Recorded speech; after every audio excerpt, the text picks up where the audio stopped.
What's up, everybody? Welcome back to the Drury Outdoors 100% Wild podcast, powered by Deercast, hosted by two young men who aren't afraid to ask the question, are you going to eat all that?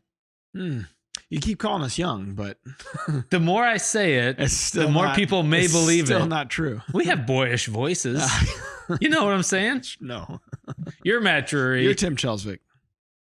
Not turkey killers yet. Someday. Yeah. It's, hey. We've been guiding our children. Benny Boy got his dad on one this morning. Oh, wow. Yeah. Sweet. So we're all guides. And we're here. I was with Kyle McClellan yesterday. I took him out to a couple different spots and we get to the third week of the season out here and it feels like it's the end of May the way it looks. I mean, it is so green. It's going to hit the 70s today. Yeah. So it was a little tough. I mean, and the turkeys have all been jacked with. You know, it's like everybody's been called to a billion times. I've got three gobblers at this 9-acre parcel. I've been talking to them all season, and by now they're like, "Oh, it's that guy. He's back again." Sophie and she came out with me. Was it Saturday morning? And we called this jackass in to 35 yards in the plot, and I'm like, well, he might come in close. Hindsight, I should have just taken her 410 and dropped him right there. To kill him with a bow. Yeah, I was like, let's let him try to work into the decoys. Hey, one day you'll learn. He just, I don't know, saw something he didn't like, or he's just too timid, or heard something he didn't like in my sweet calling. But yeah, that'll happen. Yeah. Anyway, I almost got in a wreck this morning on my way to the studio. I'm glad looking you're all right. at a strutter in one of the ag fields here on 141 the Cloverleaf. On there at 141 and 364. Yeah. Yep. You just teasing you. Oh, yeah. Well, we got about a week left here, less than a week, so there's still time. I'm not heartbroken. I'm not really either. We've had chances and the kids killed their turkey, so really all I cared about. We're bigger than needing to kill a turkey. I mean, more evolved. We're just used to it, Tim.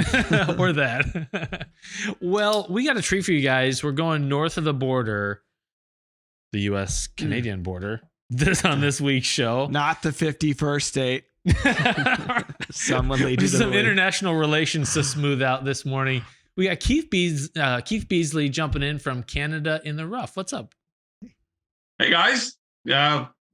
Nasty day up here, and fun to hear you talk about turkeys because I think I can relate with everything you just said. So, man, feel exactly the same way. Ready for it to be over. It's been a grind, and but some kids got some birds, so exciting things up here for sure. That's good. Yesterday Ben and I we finished hunting with Kyle, and we're like, well, should we strike again? We try striking the birds one more time before we left the property, and they didn't, of course, gobble.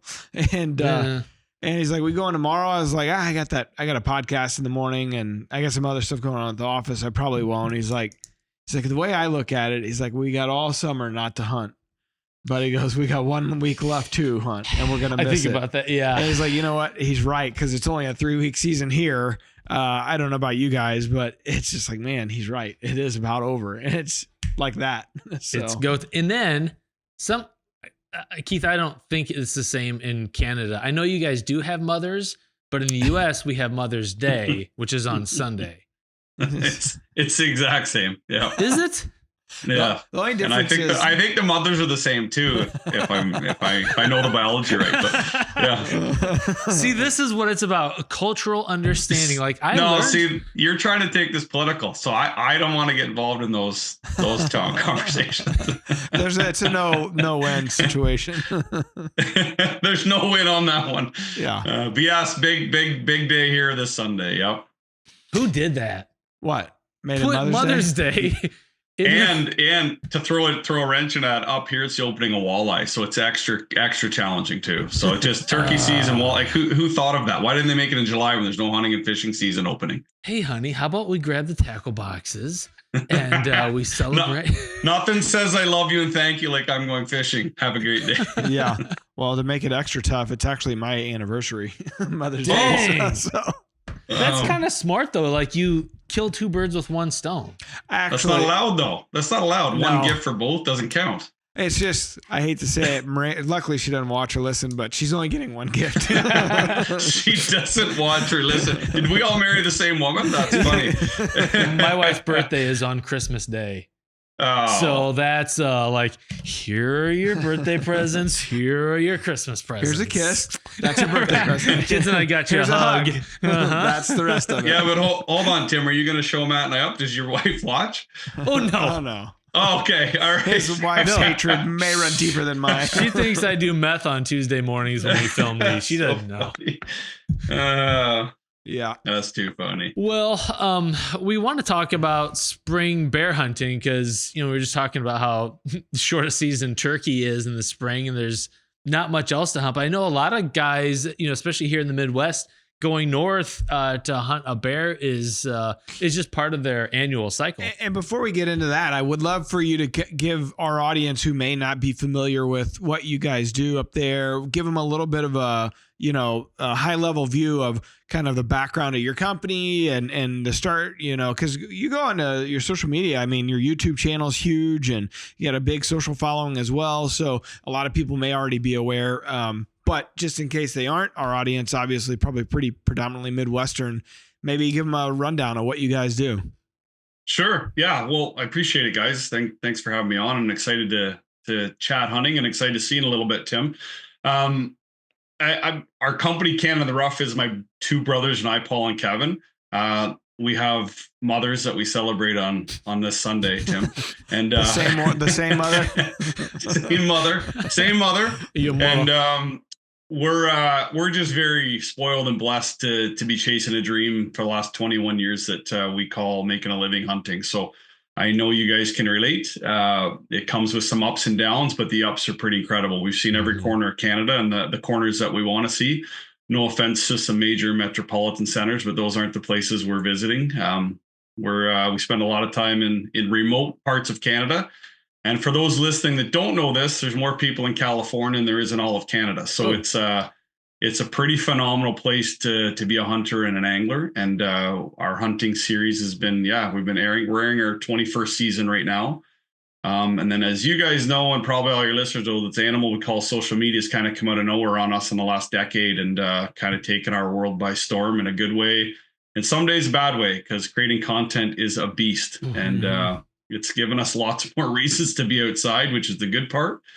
But this YouTube thing, social media, heck, we have a TikTok channel, guys, that I haven't even been on myself. We have a really great 20-year-old kid here that runs that. And I don't even know. I'm old, so I don't even have my own TikTok account, but at work we do. So. You have no idea what's being posted over there. Well, he approves it through us, but man, it's another animal. I was at the hockey arena one night, and this really nice mother I know come up to me. He goes, "Keith, I absolutely love your TikTok content, and it's different than our other content." And I said, I'm so glad to hear that. Thank you for letting me know. I'll pass that on. That's really good to know. What kind of content do you guys put up there? Because every time we had a channel for the longest time, we just kept getting banned for just really stupid stuff. It was, shed hunting videos, and that'd be cruelty to animals and stuff like that. I mean, how do you guys? What kind of content are you producing on the TikTok side? Heavy animal content and not a lot of hunting content. Yeah. So it's you guys know the challenges of this world right now. It's you cannot win right now. You cannot win. We get a warning every other day. We're constantly appealing to try to talk and ask and do us better. And I think there's groups out there that just come and press a button on your stuff that reports you. I really believe that. Keith, I'm going through your TikTok right now and it's all mukbang videos. I don't even want to know what that is. I don't know what that means in the U.S. because that might be different than up here, but that doesn't sound good. So, did you hit like though, Tim? Did you like it? Okay. Oh, he's following. Then success. The 20-year-old knew what he was doing. They're weird, like people are just eating things and talking about eating things. It's gross. I'm not Googling mukbang. Don't. Who knows what'll come up? Don't trust him. Yeah. So I think Tim's setting me up to get banned. Keith, I'm curious, with as much kind of primitive, unimproved wilderness that you guys spend your time in, any Bigfoot encounters? I don't like being asked this question publicly because I don't think I have the right answer for everybody, but no. Mm-hmm. We run about 35 deer cameras a year, and 15 turkey cameras, and I've been to every corner of the country. I have no good evidence for you on that. Okay. But I would love one. I mean, if it happens, I will be rolling. So here's the question: if you come across one, are you hunting it? Are you just filming it?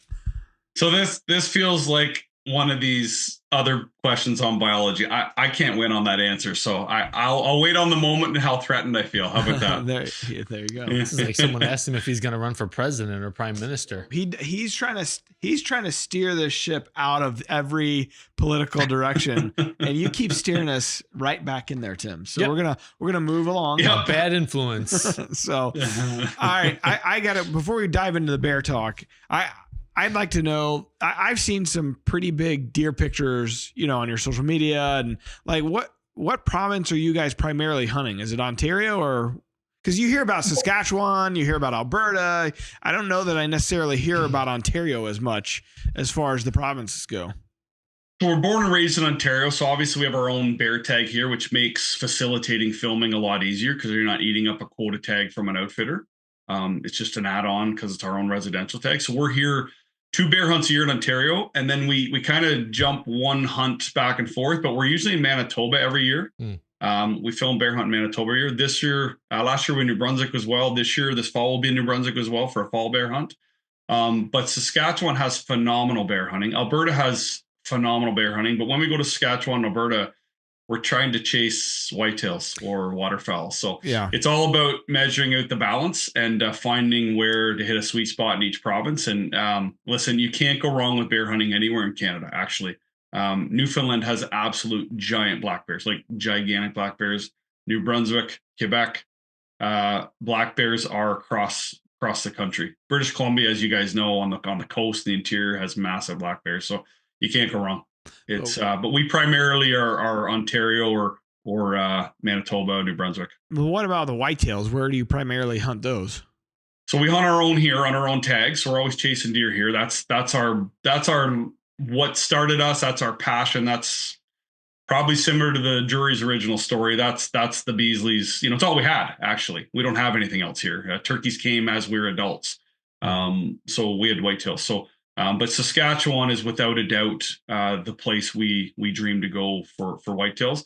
But Alberta's right beside it. I mean, I missed a 190-inch deer in Alberta a couple of years ago. Rested my barrel on the ledge of a wooden stand like a complete rookie. Rested the barrel, pulled down on the strap, made a 162-yard shot, and put the bullet 18 inches over his back. And I think about it every day.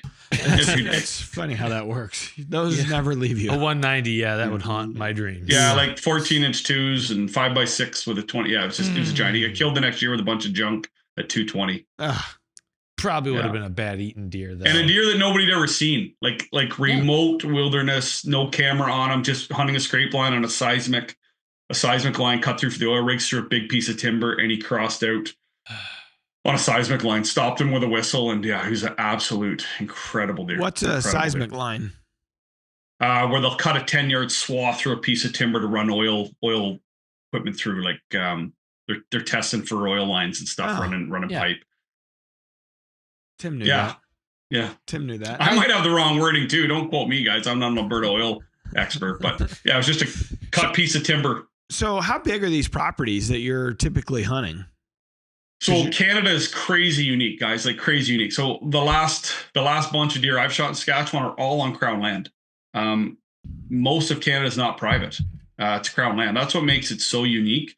And the hunting and fishing here is so incredible. So where we live in Southern Ontario, if I went over the border, Lake Ontario, we're 80 miles north of Lake Ontario. If we went over the border, we're down between Rochester and Syracuse. So like we're right down on that side. Everything's private where we live. So everything's the same as where you guys are. You're fighting over 1,500 acre plots. Every whitetail you kill, 10 other guys knew it. Every turkey you hunt, somebody else called it. But as soon as you go an hour north of our house, like where I'm going bear hunting this year, once we leave an hour north of home, we'll have 10-hour driving. It'll be pure crown land. And you'll drive right to the Arctic. So that's just like federal government property, federal government land. Anybody that's that has a legal hunting tag here can hunt that land. They can put up their own bear bait. They can put up their own tree stand. And when you guys think of crown land or public forest, there might be 80 guys hunting one public forest, fighting over who got in there first, 7 trucks at the parking spot. That's not the case here. Like you could walk for thousands of miles and not run in or step where someone else has stepped. Like when I say vast, I mean vast. Like deer hunting in remote Canada, bear hunting. You want to know where you're coming in and out of, or have a tool to get you in and out, a compass or something electronic, because you get turned around on a blood trail up in these woods.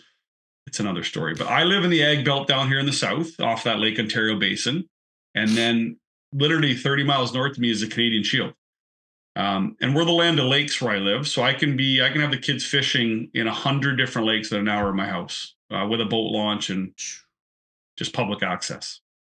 It's really crazy to think of the wilderness. I mean, you see that, like you go, I've been to Alberta a few times with Corey Jarvis and Three Rivers Adventures, but even like going to Idaho or in the United States, heading out west, you get some of that. The scale is crazy. And you just don't get that obviously in the Midwest because it's so parceled out and mostly private. There's some big public lands, but not like what you're talking about. So when you're in those kind of destinations, are you using like a Garmin InReach, or like what's your critical piece of equipment? I just think of like the safety factor and trying to communicate back, with loved ones back home, and if you get into danger or any of those kind of things. 100%. I mean, I always have a compass, but a Garmin InReach is always something we have around for sure, and it's unique. Like Corey's an amazing guy, by the way. Good. I consider him a good friend, and he's all on private land, so he's hunting private land with permission. He's right beside the big blood reserve there, which is private to the band. But as soon as Matt, you look west and see those Rockies, those are Crown, right? Okay. Other than what the blood reserve owns in that Waterton Provincial Park, and the blood reserve owns a bunch there, that's all Crown land through there, like all Crown. As soon as you hit that border and even the interior of those Rockies in the Alberta side, that's all public access. Like we've shot moose just west of Corey there, all on public land on those foothills of the Rockies. So it is vast, and it is an incredibly huge country. As you guys know, like to drive from Ontario on the Trans-Canada Highway to get out of Ontario is 24 hours. I can be in Disney World in Orlando with my kids in 22, just to put that in perspective, to get out of Ontario. Now, that's not a straight road. That's going over Lake Superior. But that's what makes it so special up here. And, I know, Matt, we chatted quickly at Shot about, what are we doing with our YouTube? We're all of us influencers talking about ideas, what to do better. And I don't think we have a secret recipe, but I do think we got an unfiltered piece of Canadian wilderness with the best wildlife. And that's no knock on America, by the way. That's just, we have an office to play in every day that is just untouched wilderness and wildlife every day. Well, So Keith, you and I were talking. So Keith and I are going on a spring bear hunt here at the end of May, and we were talking about logistics. And Keith mentioned from his place, it's a 12-hour drive north in Ontario, and I thought maybe that was a typo, or maybe he misspoke at first. But it's a legit 10, 12-hour trip, right? Now, is that because it's a lot of like unimproved county road? Like what kind of travel is that? Yeah, great question. So every province has major highway across it. 4 lanes, a median, most of the case at some point in the province. So there's amazing roads to cross every province. But as soon as you veer off that road, you're onto county or township roads. And then Tim, that hunt, we're gonna be 100 miles south of Hearst. So the Trans-Canada Highway will get us to Hearst. And then we're going to be on logging roads. They're created for natural resources. They're created for logging purposes. Mm-hmm. That's why they're funded. That's why they're there. But if you want to get into walleye every cast that have never seen a hook, you don't mind driving 12 hours. You want to get into bears that have never seen a human, you don't mind driving 12 hours. I can put you on bears here, but they're farm agriculture bears that are heavily pressured, heavily hunted. We're going to be going into the middle of nowhere. You will 100%, Tim, walk in places people have never walked, without a doubt. Man. Stupid bears, stupid walleyes. It's a good problem. It's a good problem. They still smell though. Don't kid yourself. They still got a great nose, but they get big. They get mature. There's age classes, right? And it's really nice. It's a really nice system in every province. And as a Canadian, we can bounce to other provinces through certain programs, certain opportunities. Not easy, but just like you guys, you can cross state lines and buy tags or get hosted in other states. So we're making a living in a phenomenal place to be a hunter Yeah, it's a great phenomenal. position And to be in. people talk about the good old days. I think the good old days are still here. Like I really do. Right down to this whitetail thing. Like I think we would have killed more in the 90s had we been smarter as young hunters. Mm.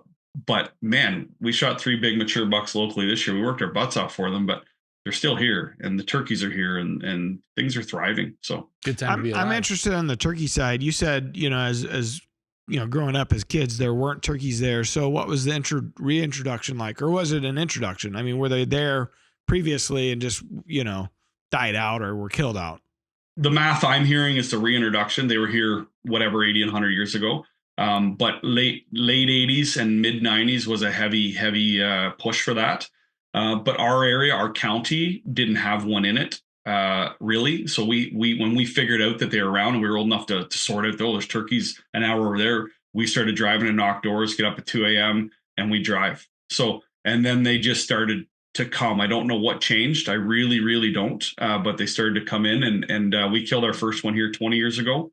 And now we got enough to take care of our family and kids. And I still don't think it's crazy numbers, but we got great numbers. But a lot has changed here. Like when my dad was a kid growing up on these farms, like we're on a 100-acre farm here. So I'm in a farmhouse. Our studio is on a 100-acre property. This farm area, when my dad was young, he could count on one hand how many deer he's seen in his lifetime. Sure. And then in our childhood, the deer started to grow. And that came with the introduction of corn as a big crop in the 70s and 80s. The deer were getting through the winter better, moving out of the Canadian Shield down to agriculture. And you guys know this too. Like, look at the snow goose migration, right? Like what America and Canada's done in the agriculture sectors. The snow geese are just feeding like they've never fed before. They're so I think we're living in a great time where wildlife is thriving off of the help of man and help of great management, and things are doing well. I was just curious if on the turkey side, if it was had anything to do with temperature, like, hey, it's not as cold as it once was, or the winters aren't as bad as they once were, and so that's helping the hatches and helping survival rates and all that kind of stuff. I have no idea. I'm just curious. No, it's a great question, and the simple answer is I think they were here a long time ago, and they weren't anymore, but the winters are definitely not as severe as they were when I was a kid. And that being said, they were horrific this year. We had legit 3 feet of snow up until March. We definitely lost some deer and some turkeys. Our turkey numbers are down this year compared to last year, but they held through. Like there was 2 days here at this farm right here that turkeys didn't come off the roost for 2 days. So we definitely see some tough times on them, and we're really bad in Southern Ontario for freezing rain. So we'll get 6 inches of snow in December, early February, and then we'll get an inch of freezing rain cost. And that'll be really devastating on our turkeys and deer. You guys get it in the upper Midwest too, but we get it a lot here. And that's a critical one for us for healthy deer and turkeys. Yeah, you wonder how they survive that. I mean, how you're saying they don't come down from roost in 2 days. Like that's crazy to think about. Crazy. But it was 3 feet of fluffy snow, right? What are they coming down to? Yeah. Makes sense. So let's dig in then. First, maybe there's a whitetail guy listening out there on the U.S. side that has thought about, like, they see the guys going north on their social feeds and killing black bears in the spring, and just they want something to do with their bow during the spring. What are some of the steps for someone to take that step towards that adventure? Yeah, first off, there's absolutely thousands of outfitters in Canada that offer bear hunts. And what you'll find historically is a lot of guys come up to chase walleye, chase bass, chase lake trout, and then they realize that camp offers a shoulder season for May bear hunting or September bear hunting in Saskatchewan. They're coming up for whitetails, and they realize, I can come back in April or May and shake off the cabin fever after the snows and get out for a bear hunt. So a lot of these opportunities are coming from guys who are already coming to hunt something else, realize, there's bear. So it's always like this afterthought. And I was confused by that because bear financially as a spend is without a doubt still the best value hunt that I know of in North America. To go on a guided spring or fall bear hunt is still so reasonably priced. Like Ontario, where we're going to be, Tim, you can buy guided American plan bear hunts, 5 to 6 day hunts, cabin, boat, motor, fishing, food for, I don't want to say the exact numbers, but $1,800 to $3,000. Those still exist in Ontario. You start to go west, Manitoba gets into $4,000 to $6,000, Alberta, Saskatchewan are $4,000 to $6,000. but Ontario's still offering $2,500 American plan spring bear hunts with a boat motor gas on a walleye lake. And as we talked about on the phone, cheap. Tim, one of my favorite parts of bear hunting is 99% of the time, unless the outfitter says to me or we're watching the cameras, like we really need to be in there in the morning, you don't go morning hunting for bears. You go in at 3 to 4 in the afternoon. It's perfect. Honestly, Matt, I'm with you. Like it makes it so exciting. It's daylight till 10:30. So you get in the stand 3, 4 o'clock. You sit 5, 6 hours till evening. But in the morning, you don't get up with the sun. You get up at 8 or 9 because you went to bed late. You get bacon and eggs and you go fish walleye for 3, 4 hours. You come back, you shoot your bowl, maybe have an hour nap, you go get the stand. It is the best hunt you will go on. It is unbelievable. So I'm excited to have you up, Tim. I think, is this your first bear hunt? Yeah. Yeah. So I'm excited because it'll be interesting for you to speak to it and you kind of answer that question. Because how do you get into it? You just make a phone call. I mean, it's that simple. And anybody that wants to call us, I get emails every week about where should I go for moose, where should I go for great mallards or sandhill cranes or elk. You guys can call anytime. I got no skin in the game. I'm not a booking agent, but we've been to hundreds of great places over the last 20 years filming. And you tell me what you're looking for in your budget, I could probably give you a great place to go. A lot of guys aren't willing to drive, but I tell everybody, if you're willing to go a little bit further, not that southern places aren't fine, they are, but you get into where you get into fishing where the fish are every cast versus you might have to work a little harder. So to me, it's worth it. And I'll say on the administrivia side, just getting my sportsman's card or whatever it's called, outdoors card, your Ontario outdoors card. Getting that was not a big deal. Getting the bear application, like none of that stuff was a really big deal. You just log on to a couple different websites and it's not a hard process. Like there's not a lot of hoops to jump through. And just to not scare anybody, like I admitted to you guys earlier, I'm not the most technical person. So you can do it at the lodge. I was just trying to get you prepared that the day we got there, there's no hiccups. There's no, I want it to be as smooth as possible. So you did it ahead of time, but you can do it when you get there too. So you and I are going to spend some time in the walleye boat. I'm wondering, like, if Matt came along and he pulls out his Zebco 404, what's your immediate impression? That he should grab a Phoenix. Hey, my immediate impression is as long as it makes him happy, man. Thank you. Yeah. Look, I'm not a seasoned fisherman, so when I go fishing, usually there's a Zebco in hand, and that's probably 5 times in my life. So I was watching Hank Parker fishing show this past weekend, and he was crappie fishing with Mr. Crappie, and they pulled out the new Mr. Crappie combo for the spring, and it was a Mother Griping spin cast reel. I don't know what you're talking about. It's the same form factor as a Zebco. There you go. If it's good enough for Hank, I mean, he's the man. Yep. A legend. He is a legend. No, so but I will say, like, you're making this sound really appealing because I've talked to Tim about it before. It's too late. So I talked to Tim. You don't tell me what to do. For some reason, I can't get into the thought of bear hunting over bait. But everybody, the disclaimer is every single person I know that's done it is like, oh man, you would love it. You just got to go and try it. It's so much fun.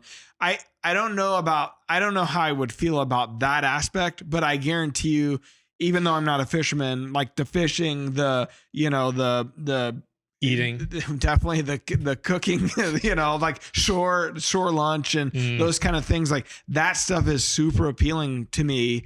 And that adventure around it is appealing to me. The actual act of bear hunting over bait, I can't wrap my head around. So what would you say to those kind of guys? Cause I'm sure I can't be the only one that kind of feels like that. Keith and I had that same conversation. Did you? Yeah.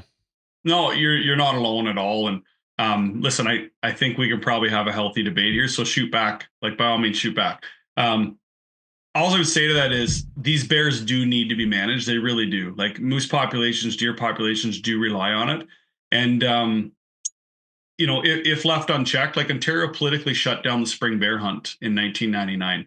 Bears were so overrun in our province, municipal problems, household problems, moose calf populations being decimated that it came back in about 6 years ago to manage them. There's no way to manage bears in the boreal forest and I know what everybody means when I say the boreal forest. Like I know Minnesota would have the same terrain I'm talking about.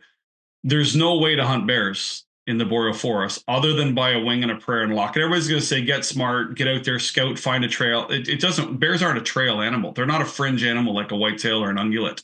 They are a dense, thick forest critter that basically eats grass and berries and doesn't even eat a lot of meat unless it's a calf opportunity in spring or beaver. So what I'd say to that is, I don't know how else you'd hunt them. And I've been on Spot and Stock Alberta, Spot and Stock BC, grade field hunts, phenomenal. Loved every minute of it with my bow. Would do it again in a heartbeat, and will do it again. But when you come to the other provinces and the territories, I don't know how you would hunt these bears and manage them. And when you say that bait, it offers something that maybe isn't for you, I don't know, other than why does a food plot work for whitetail? Like, why are you okay with that? And why are you okay with a quarter strut Jake on a breeding hen for turkeys? Or why are you okay with a spinner mojo decoy versus just a call? Like, why not scout the cornfield X? Just use your call, cover yourself in corn stalks, and not use a decoy. Yeah. So I don't know where the line is on that. One of them's food. I get that. But it's phenomenal. And how else are you going to age and sex a bear in the boreal forest unless you can watch it for a second? How else are you going to make sure she doesn't have cubs if you can't watch it for a second? It's illegal to shoot a sow with cubs, this year's cubs. How are you going to find out if you can't watch her? If she's moving through a trail on a boreal forest line at 6 yards at one shoulder shot, which everybody knows how thick that forest is, how are you going to know she doesn't have cubs? How are you going to know it's a boar? How are you going to know it's a 250 versus a 400? Because when it's covered in thicket. So I have a lot of reasons why I have no problem with it. But number one is my wife and kids prefer bear over venison. Really? So at my house, we eat moose and bear. Venison is there, but I give a lot of venison away because there's people that need it more than me, and we love bear. Bear is one of the best meats. I'm not trying to send anybody my channel, I promise, but we do cook a lot. We have an in-house chef, and we do a lot of bear recipes to try to curve the feeling on bear. Everybody's like, they're garbage, they're fatty. I don't know who doesn't like fatty meat, by the way, who doesn't like a ribeye, but they're not a garbage animal. They're not a garbage cut. The big knock on bears is you got to cook them to medium to obviously eliminate any chance of trichinosis. So you can't cook them like you would a duck or a piece of whitetail. But medium meat's not bad meat, and it's phenomenal. It's phenomenal meat. A lot of good points in there, and I want to circle back to the actual meat side of it, because you do hear, they feel like they get kind of trashed on a little bit. I haven't heard many other than hearing like Cam Haynes or Joe Rogan or somebody at that level talk about how good it is. You really don't hear that aspect a lot. So I want to dive back into that in a little bit. On the baiting side, I totally get what you're saying, and I totally agree with you. Like there's no other way to find them and kill them really, efficiently, right? So efficiently, totally makes sense to me. In regards to how it's different, that is the interesting point. How it's different than a food plot or a decoy and we see that especially in turkey season here. You see kind of a section of social media people that are diehard like against reaping, and that natural response that it causes in a turkey. How's that different than a decoy? How's that different than a call? Like it's such a personal, it feels like it's such a personal line that you draw in the sand, this invisible line of what your ethics, the key word is personal, for sure, what your ethics towards it are. And the way I look at it is that I don't have a problem with someone else doing it.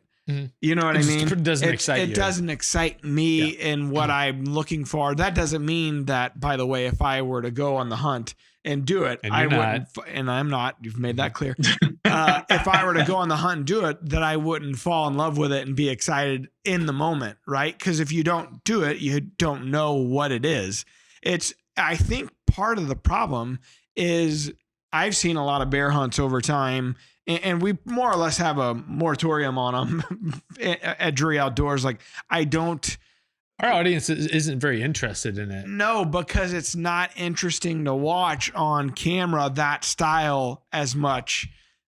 You know what I mean? Like you mentioned like a spot and stalker, you know, going a grizzly hunt out, you know, or whatever. That's different. Totally different, totally different style, totally different animal, by the way. And so it's like that. I always tell the guys that the team members that say, hey, I want to go on a bear hunt. I'm like, yeah, I'm just not interested in it. Go for it. You know, unless you're spotting and stalking or something. It doesn't translate well in the edit.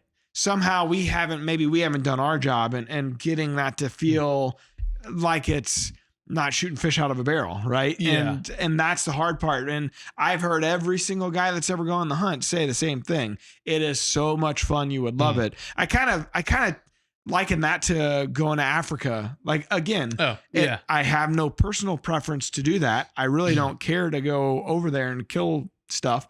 But everybody that's ever been has said exactly the same thing. It's the funnest hunt. It's the most awesome experience. And I have no doubt that they're telling the truth. Obviously, it's just something that's that personal, like I said, that pretend line you draw in the sand. Like, you're right. Is it any different than a food plot? You're creating something, you're putting something there to get animals to go to one spot. I mean, you know, bear hunting, they probably don't come every single time you're out there, right? I don't know what. And Matt, I think you said two different things that are both really profound and important to mention here. Okay. Personally, well, Tim, I gotta.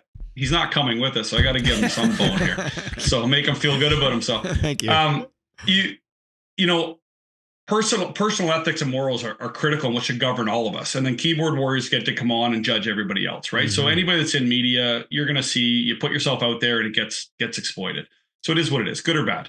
But you personally don't want to do it. I 100% agree with what everybody's told you. Like, as a hunter, as a hunter, you will love it. I guarantee you'll love it, because the chase is why we do it. If you've ever live trapped a raccoon and had to execute it in the cage, it's horrible.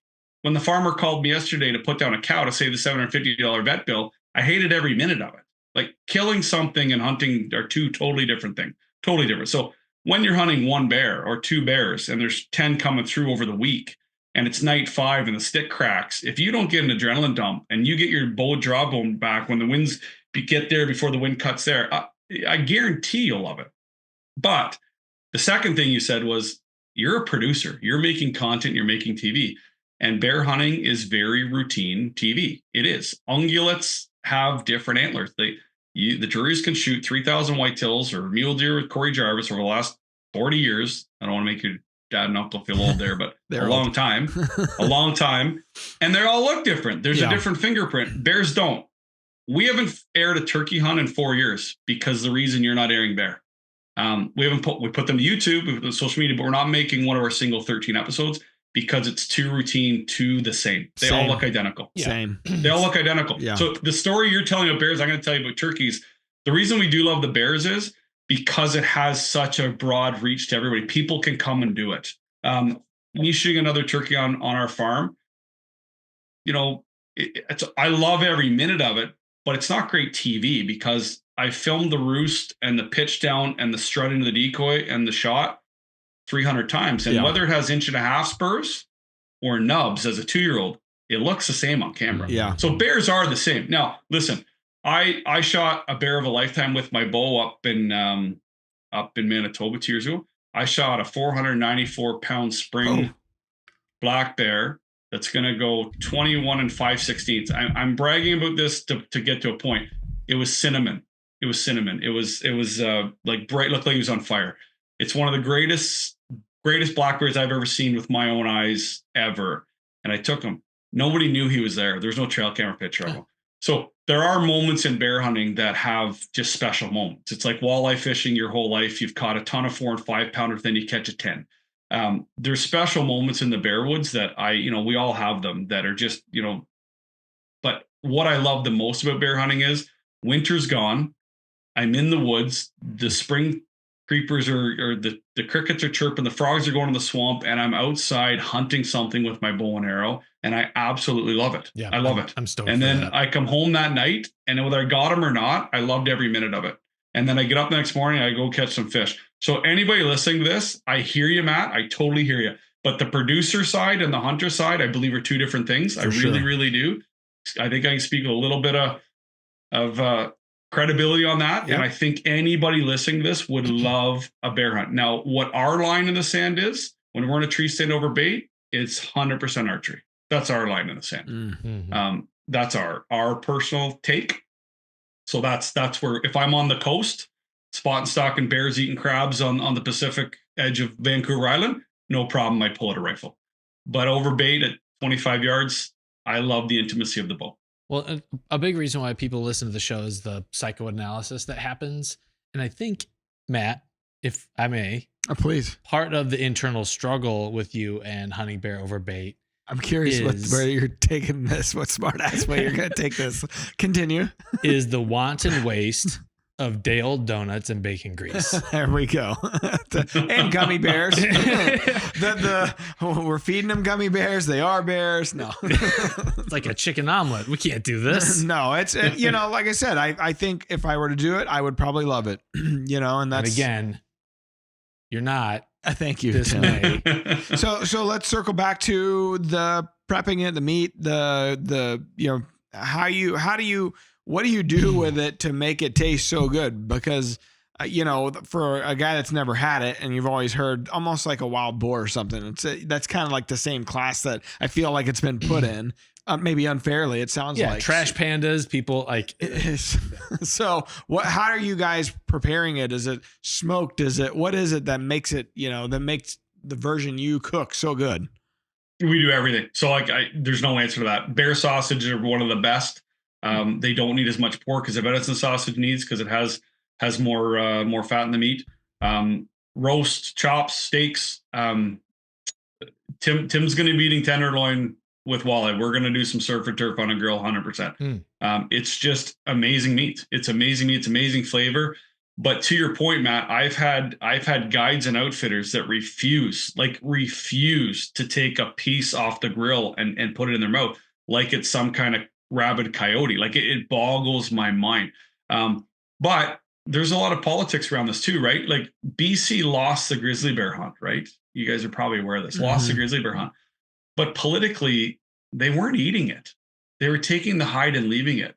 Like there's some things that we just as hunters got to watch and take care of, right? Yeah. And if you're going to hunt bears, I think you should be prepared to eat it or share it with a family that will. I give meat away. I have no qualm. When I go to Newfoundland, I can't afford always to fly my moose home. So I give it to families all the time. I give bear away. I gave 3 bear. My kids shot 3 bears last year. I gave all those away because I already had a full freezer for my fall. And families were thrilled to get them. A group of fireman buddies literally split on a butcher bill to take all the bear to put on their smokers and do on their grills. Like it's a great meat. If you haven't had it, Matt, you have to. And Tim will come home if he's got an adventurous bone in his body, and he'll have enjoyed bear meat. I'll be shocked if he doesn't like it. Oh, Tim will. I know Tim. He's gonna eat it. He'll probably love it. And the question is, are you gonna pay to have your bear, if you kill one, shipped back here? Depends on if I have to share it with someone else. I thought that's where Keith was going. Yeah, like I thought he was going to say, and he's going to bring back some bear meat for you, Matt. I think that's the point, is you're supposed to learn how to prepare and cook it and do all that. It's hard knowing what Keith's point was. And then bring it back and do it here at the studio. Grill it out. That's right. I'd be game for that, man. Yeah, so would we. We will have knives with us on that trip. Depending on the temperature, we will prep our own meat. So we will stop. Like if Tim kills one on Tuesday night, Wednesday morning, we will be cutting up that bear and making sure it's prepped in cuts, boneless, skinless, and we'll get it ready 100%, get it on ice. Like we do take this part of it very seriously, where we love to hunt, but we love to prep the meat and make sure it's in good hands. I think it'd be hilarious if, like, let's say I kill a bear and then Keith's like, all right, it's time to let's dress this thing out. And I'm like, ew, it kind of stinks. And like I turn into a complete pansy. That's probably what will happen. If you've got it a rutting buck, there's no other animal that's going to bug you. Like, it just is what it is. My big worry, Matt, is the podcast the week after the hunt. I'm worried he's going to pull out stale gummy bears and try to share them with me. That's my stress. He was down at the barrel. He was sneaking at the barrel. We weren't looking, filling his pockets. Why isn't Tim seeing bears? Well, he's eating much of the bait that exists. Do you guys have Casey's pizza? We turned the camera off the barrel and put it on Tim. That's right. Keith, what do you do if you get into bear camp and you find like a couple days in that the person you brought really doesn't have a great personality, They suck. morally To put it nicely. questionable decisions. Oh, and He's kind of a dick. Well, you tell them that COVID magically hit, and you call Matt and see if he'll swap them spots. Nice. Tim's quarantined. On bear meat, is that a really dark color? Like the color of the meat, is that a really red or really dark, or what is that? Red. It reminds you of beef. I mean, Yeah. if you cut a piece off, if you could tell the difference raw of beef, I'd be surprised. Gotcha. This was a And question. you got to remember, like a bear sleeps up here 6 to 7 months a year. Sleeps, doesn't move, just letting all that fat wear down on its body. And then when he comes out of the den, like they're crushing greens right now, like crushing greens to get their system running. He will eat a beaver and he will eat a moose calf if he can get a hold of it. But this thing is eating berries and grass all summer. Like that's what they spend their days doing. Mhm. They're omnivores, but primarily they are eating fruits and vegetables. Like they are a beautiful meat. So I know you said they're pretty fatty, but this time of year are they pretty lean because they're coming out of hibernation? They are, like if you know, but a big one that rolls out, if he had a good winter and the winter was somewhat mild in the area, he'll come out with a ton of fat still on them. They'll lose 20 to 30%, but they'll still come out with 2-3 inches of fat on their back. You shoot that same bear in the fall going into the den, he'll have 9 inches of fat on his Holy back shit. above its butt. Wow. Yeah, it's He's amazing. like me. This is a question Matt had. What makes a cinnamon bear taste like cinnamon? Yeah, it's usually the chocolate sauce. Yeah, in honor of the. I'm getting fancy now. You know, one of the things that whenever I tell someone like I'm going on a spring bear hunt, they always bring up estimating size and what a challenge that can be, especially for someone that has not gone and doesn't have kind of the scale of relativity. So what do you normally tell people, Keith? Yeah, an interesting talk back to the baiting thing. I know myself 2 really good hunters that have shot 2 and 3 year old bears. Like I mean 50 and 80 pound bears at a distance with a rifle stalking, because when they walked out on the road, they thought they were huge. It sounds ridiculous, but these are avid guys. But there's nothing to compare it to. So the perspective that far away, the ears, the eyes, the rump, the shape looked big. So that's one reason that something set out of your tree stand that you know the size of helps. After a while, in close, you just get to see. So like boars have longer snouts. Sows have a shorter face, just genetically. Boars obviously bigger. If you see a 300 plus pound black bear, it's a no doubter. Like it is a no doubter. Your body goes wow.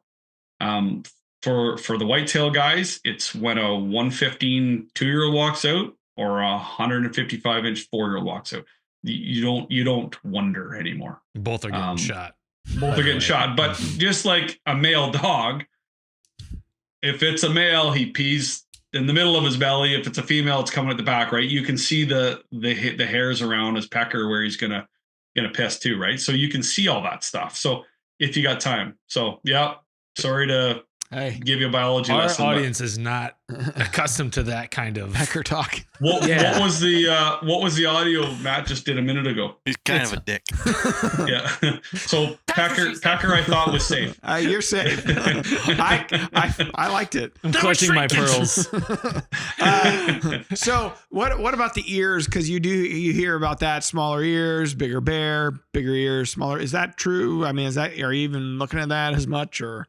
We're talking giants when you're getting into that. Okay. We're talking giants. So, and if you're nowadays, like Tim sent up some cameras, they're going to be cameras on the baits. If there's one in there, we're going to probably have an idea. You're talking big bears when the ears are laying to the side. Like we're talking 19 to 20 inch skull stuff into the Pope and Young, Guna Croc. Like you're talking monsters. And if they're that big, I don't know if the ears are that matter, but there's definitely the crease in the head. Like absolutely. Like when you get a big boar, there will be head stakes on each side of his forehead. They literally, like I'm not kidding, when you butcher it, you'll get head stakes on each side, and that makes the crease. Oh, so there's where the crease is. That huge piece of meat on his head, 2 of them, makes this massive crease down the middle. So the crease, the ears off the side are absolutely features, but a longer muzzle and just a bigger frame, longer legs, younger, more adolescent boars, the 4 to 8 year olds. Longer legs on them. They haven't grown in their body. It'd be like a 6'2", 16-year-old boy. Like you can tell he's not a man yet on his features, but he's going to be a big guy. Yeah, but when you get a big mature bear, they're good. And you can shoot a sow as long as she doesn't have this year's cubs. So there's a lot of 250-pound beautiful big sows. it just being in the woods with an animal of that size. I mean, we've got bears here in Missouri. They're just still pretty rare. We have kind of a fledgling season for them and have for probably 8 years now.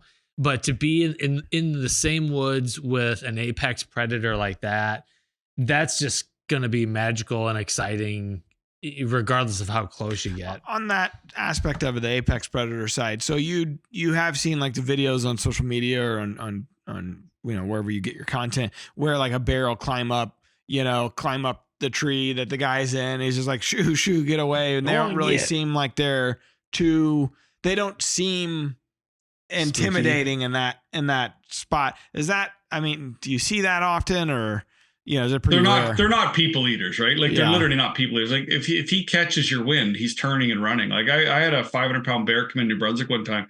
He caught my wind. That outfitter never seen him again. Like never seen him again, year after year that season.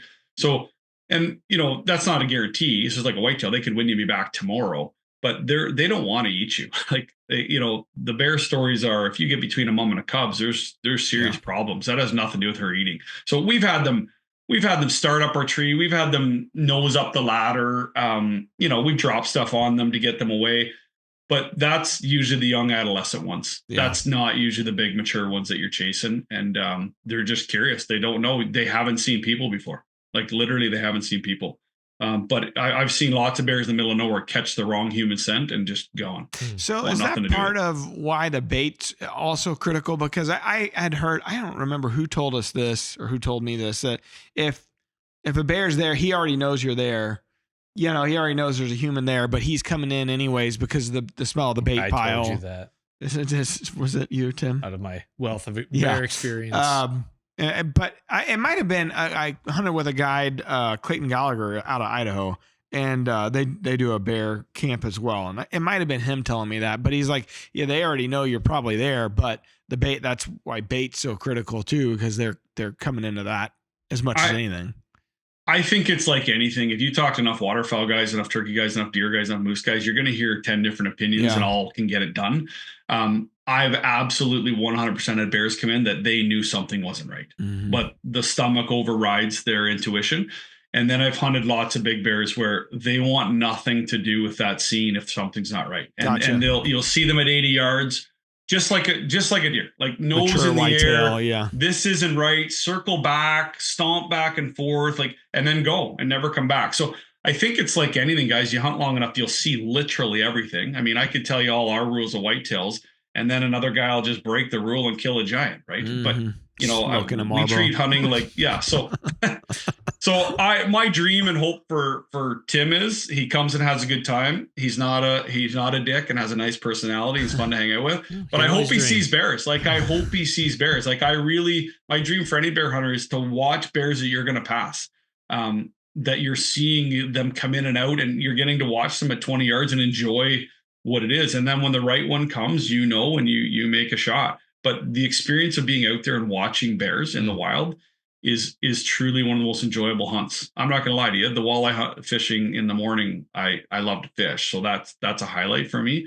And this camp has great food too. So Tim looks a lot skinnier than me, so he'll have to be worried about me trying to steal his snacks. But other than that, it's all portion. He won't have snacks. All you'll have to worry about is if he has a Casey's pizza, he'll try to give it to you because he won't eat pizza. It's more you'll have to worry about all the things he won't eat.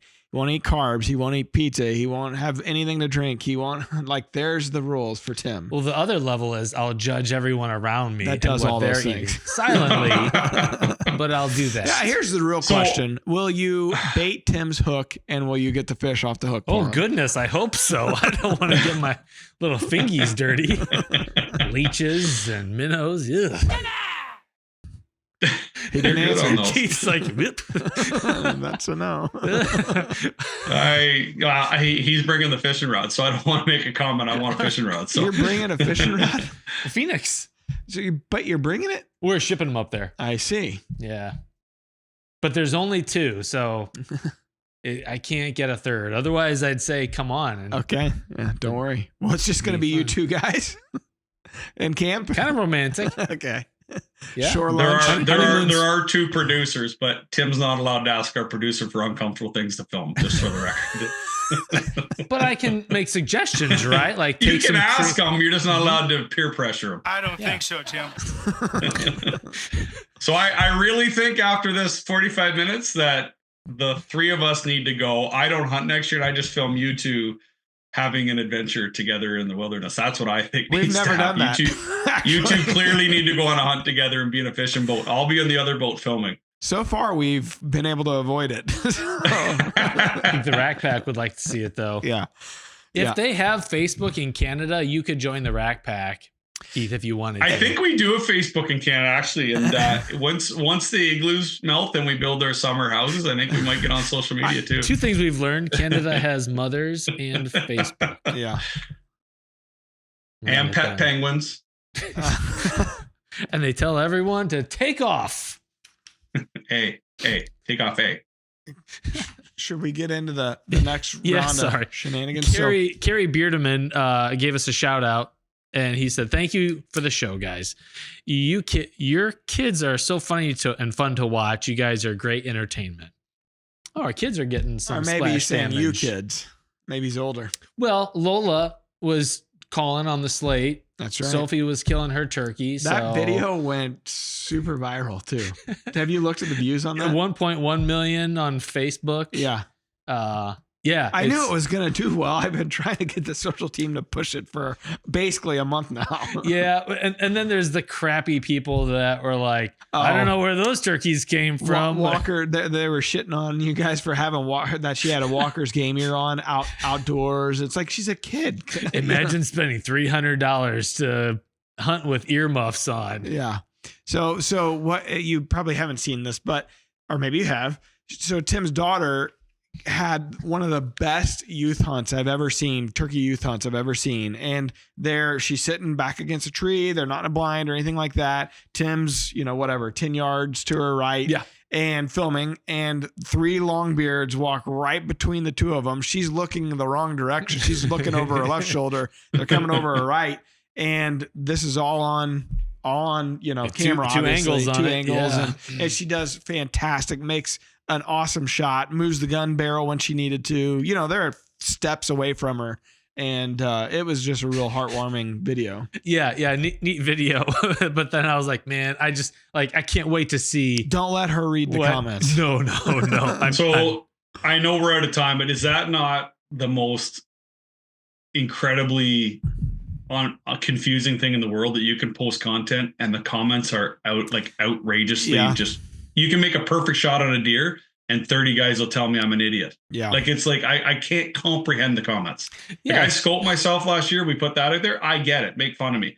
I get it. Yeah, but when you make the comments, on your little girl's hunt, what could be wrong about that? A 13-year-old girl has a smashed turkey kill and you still found things idiot oh, she shot those turkeys all wadded up. I bet the other three or the other two obviously didn't walk away. And it's like, I'm still hunting the other two. They're fine. They're a little more weary, believe me. 100%. But it is mind-boggling, but that is part of it. If the end game is you're putting your content out there, you're going to subject yourself to that kind of stuff. And I remember the first few, the early days of, let's say, a chat room. I remember back in the day, DruryOutdoors.com had a chat site on it. And Mark, was that the Inner Circle? No, before this, early days, late 90s, early 2000s. And I know Mark just tore Mark and Terry up, and they want to fight every guy that, comments on it. And then you get into Facebook and YouTube, and now they don't, for the most part, they're not. Terry never really did, but they're not looking at the comments, you can't, because the one common denominator is that when you get that many people viewing something, you're gonna hear a lot of viewpoints, and they're not all educated viewpoints, and they weren't there with you. They don't know exactly how it went down. And some guys, to their defense, they can't fathom even seeing the animal because their hunting experiences might have been so poor or are so poor. Yeah. And we know we're blessed with the opportunity to hunt private ground, even though that was 10 acres that you're on. Acres, it's not like it's a 1,000-acre forest here. Mm-hmm. So you have to kind of put, even though they're idiots, you want to say every time you're an idiot, you just kind of brush it off at this point because like there are idiots out there. Oh yeah. Yeah. You're going to just fascinates me. It fascinates me. You do something what you think is perfect and educating perfectly. Yeah. And they just tear you a new one. Mark, like, no, you should have shot it in the ear. I'm like, well, I don't shoot deer in the ear. Yeah. Mark had a field dressing video of a doe we put out years ago on YouTube. It's our most viewed video. And it's because people are just shitting on him for how he field dressed that deer. And the most success is because people are angry about it.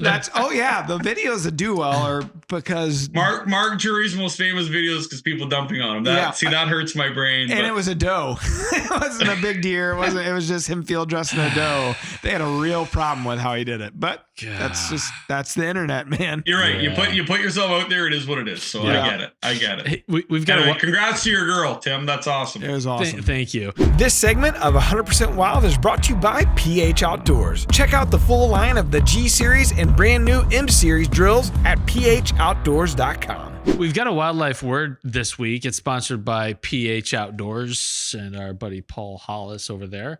It's a black bear edition. What protein hormone is released during black bear hibernation to suppress their appetite? Is it A, leptin, B, glycogen, C, dopamine, or D, Battlestar Galactica? We always let the guests go first, and since you're an expert, you're definitely going on this one. What do you say? Oh my goodness. What not even sure I fully heard the question there. Yep. Yeah. What protein hormone is released during black bear hibernation to suppress their appetite? Is it A, leptin, B, glycogen, C, dopamine, or D, Battlestar Galactica? So since I have absolutely no idea, I'm going to go with C. Okay. Dopamine. That's the way I was leaning. But just because I was thinking like, oh, maybe they're getting like little dopamine hits that keep them alive. Up. Yeah. Keep them alive enough. But no, yeah, that wouldn't suppress their appetite. I wouldn't think, but I don't know. I don't know what glycogen does. I've heard the word. Yeah. It's the fuel for our cells. So glycogen. Wrong and wrong. Damn it. Leptin. Sorry. It's leptin. Yeah. What is leptin? It's a hormone. Okay. We all know that. And we have some new Rack Pack members this week. If you don't know what the Rack Pack is, you may not, Keith. So it's a private Facebook group for other like-minded idiots like us that like this show for some weird reason. And you just got to search 100% Wild Rack Pack, join the page, and it's a cool little community that we've built up over the last couple of years. Yeah. So what are the new names, Timmy? Drew A. Blank. That's probably the fake one. Derek Toso, Damon Carter, Shane Hill, Brady Schimmeler, Josh Duke, Sparks Schuyler, Chad Twenter, Jim Abbott, David Cart, Nathan Gassaway, and Dreama Schwanger. Clower. So those are all fake names except for that last one. Is that what I'm getting here? Jim Abbott? If that's a fake name, that's a pretty prosaic. No, the fake is in they're not new Rack Pack members. Oh. It is a lot of people. Because it's a lot of people, but there's only one. The one that says real name is Dreama Schwanger. Who knows? I'm saying they're all There's fake. no way of knowing this except for hopping in the Rack Pack and interacting with these people. Well, Keith, appreciate your time, appreciate your expertise, and looking forward to spending some time with you in bear camp. So when's the hunt? How many weeks out are we? It's a couple weeks away now. I think we leave the 21st or 22nd of May. So getting close. I burnt a mix CD for the road trip up. I intersperse each song with Mambo No. 5. That's a classic. You know we don't have tape cassettes or CD players in Canada, right? We're behind the times still. I am such an ugly funny thing American. about Mambo No. 5, my college buddy Brian, that's what he will karaoke every time we go to a karaoke bar. Jokingly, that song is terrible. Oh man, we love it. Does he do a dance too? Oh yeah, he'll get in there. The current corollary is that Shabuzi song. No, that's awesome. Here comes the 2 to the 3 to the 4. That's Who's when getting I like paid to put for those lyrics? That's a different song. You know that, right? He ripped that song off of in the bar getting tipsy. No, I didn't. Jaquan, Tim, get with the times. Get out of the 80s country. I own Jaquan suits. Jaquan was like 15, 20 years ago. I wasn't around then. Well, I'm going to give you a little tip for hanging out with Tim. Don't believe anything he says. If he looks serious, he's screwing with you at somehow, some way. His humor is not great. He's a joy to be around. Guilty. Wait, was that a joke? Or? Tim's a joy to be around. He knows a lot of useless information, and he's going to make sure you know that he knows it. And 5, he won't eat carbs. That's it. 6 fun facts about Tim. I threw a nice one in there. Yeah, thank you. He is a joy to be around. I enjoy Tim. A delight. He's a delight. So that's it. I'm just gonna submit the vote. You two need to go film a show together. That's where me and the audience, I think, are leaning here. Well. It should be like a super adventurous show where Tim does have to do a lot of stuff for me. Eat that Casey's pizza. Teach me along the way. And then I'll take Tim on a hunt like that I would do. And it's like, we stopped at Casey's. We got a piece of pizza. Yes. I don't know what that is, but now you got me craving Casey's pizza. So someday I got to have one. So in the Midwest, there's a gas station. They call it Casey's General Store. And they're all over the place. And they make the best freaking pizza. Really? Mr. Gas station pizza? I've never had that. It's unbelievable. But Mr. No Carb over here he refuses to eat it. He's better than our audience. He gets the bottled water. Yeah. And the little cheese snack. We'll have a great road trip. I'll get him a 12-pack of water, and I will. That's right. So, 12-pack of water. So if he were to hunt with me, we'd stop at Casey's. Then we'd take my electric buggy off the trailer and we drive it up to my little parking spot that I've built that's like 100 yards from my box blind that's sitting over the food plot. And we just sit there for 3 or 4 hours. There's someone to film on it my too. 350 acre lease. So, I'm down. That'd be the that difference. could happen. And the chances are we'd kill the same amount of shit on his style of hunting as mine. The results are the same. None. Just the inputs are different. So, it's been a pleasure, guys. Thank you for having me. Thanks, Keith. Keith just ended the show for us. I get it. I like him. When we started, he had said he had nothing but time. Now he's like, you told me 45 minutes, so I feel bad. That's all. You are Canadian. All right, Rack Packers. We'll stick around. We'll probably do a follow-up show in June and talk about what happened. Yeah, would love that. Yeah. All right. Well, thanks, Keith. We appreciate you. Good luck, and good luck hunting with Tim.